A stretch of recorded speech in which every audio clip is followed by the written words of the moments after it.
Hoy aprenderemos los colores en Quichua. Amarillo se dice quillu.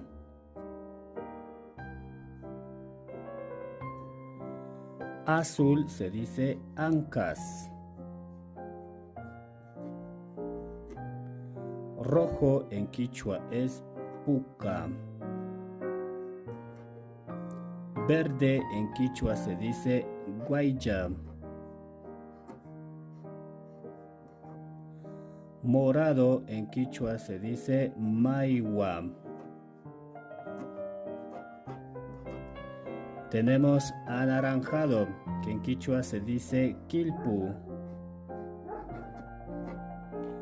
Tenemos café, que en Quichua se dice pacu. Tenemos al gris, que se dice suku. También